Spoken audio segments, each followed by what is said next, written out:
নিরামিষ দিনের একটা অত্যন্ত জনপ্রিয় খাবার হলো এই ভেজ ডাল। বিয়েবাড়িতে আমার মতো অনেকেই কিন্তু পছন্দ করে প্রথম পাতে এই ভেজ ডাল আর পকোড়া খেতে। এই পকোড়া আর ভেজ ডাল দিয়েই মানে পেট ভরে খাওয়া হয়ে যায়। তো এখানে কিন্তু ফার্স্টে সবজিগুলো ভেজে নিলাম, ফুলকপি, বিনস, গাজর আর ভেজে নিয়ে তারপরে এখানে ফোড়ন দিয়ে দিলাম।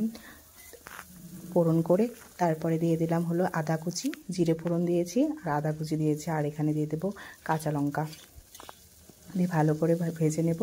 ফুলকপিটা আমি একটু ভাপিয়ে নিয়েছি, আর এখানে কিন্তু মুগ ডালটা ভেজে সেদ্ধ করে নিয়েছি। আর এখানে এই যে পনিরগুলো, আর পনিরও দিয়ে দিলাম। আর সবজির মধ্যে ছিল মটরশুঁটিও ছিল।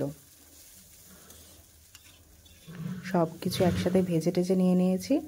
আর এখানে ডালের মধ্যে এখন দিয়ে দিলাম ফোড়ন শুদ্ধ, সবজিটাও দিয়ে দিলাম। আর এই ডালটা কিন্তু বেশি পাতলাও হবে না, আবার বেশি ঘনও হবে না। আর এটা ফুটবে অনেকক্ষণ। আমি খাওয়ার আগে আগে এটা ফোটাবো, তাহলে গরম গরম খেতে পারবো। আর এখানে দিয়েছি ধনেপাতা কুচি, আর দিব ঘি, গরম মশলা আর অল্প চিনি, তাহলে ভেজ ডালের স্বাদটা আরও খোলে। নিচে